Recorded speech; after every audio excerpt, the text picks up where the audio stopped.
কাবেলের কুরবানি আল্লাহ কবুল করে নাই, হাবেলেরটা কবুল করছে, কারণ ওনাদের ইখলাস ছিল হাবেলের আল্লাহর প্রতি। যখন পাইল না, দেখলো যে এখানে আল্লাহ কবুল করে নাই আমারটা, তো কাবেল তখন কি করলো? হাবেল তো বললো যে আমি তোমার হাবেলকে কি বললো? আমি তোমাকে কতল করবো, তুমি যদি দুনিয়া না থাকো তো তুমি বিবাহ করতে পারবো না, এটা আমার। তখন এই পরিকল্পনা করলো। আর ওই দিনও কুরবানি কবুল হয়েছে মুত্তাকিদের। হাবেলটাই কবুল হলো যাদের ভিতরে তাকওয়া আছে, যারা মুত্তাকি। কালা ইন্নামা ইয়াতাকাব্বালুল্লাহু মিনাল মুত্তাকিন, যাদের তাকওয়া আছে আর তাদেরই কুরবানি কবুল হলো আল্লাহর কাছে।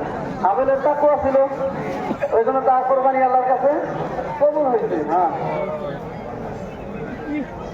আর যখন কাবেল কইল তোমাকে কতল করবো, আর হাবেল কি কইছিল? লাইন বাসাত্তা ইলাইয়া দাখালিকা কতলানি মা আনা বিবাসিতি ইয়াদা ইলাইকা লিয়াকতুলানি। তুমি যদি আমাকে কতল করতে চাও, কোরআনের আয়াত, তুমি যদি আমারে কতল করবার চাও, তুমি যদি আমারে কতল করো, তুমি হাত তোলো আমার উপর, আমি ভুল করবো না, তোমার উপর হাত তুলবো না, আমি তোমার কতল করার দিকে হাত তুলবো না। হ্যাঁ, কেন?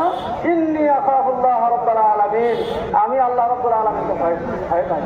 ইন্নী আখাফুল্লাহ রাব্বুল আলামিন, আমি আল্লাহ রাব্বুল আলামিনকে ভয় পাই, যিনি জগৎ পুরো আলমের রব, তেনাকে আমি ভয় পাই। তুমি যে ভুল করবো, আমি ওই ভুল করবো না। তাতে দেখা গেছে কাবেল হাবেলকে মারছিল আর কি, কতল করছিল। এই জন্য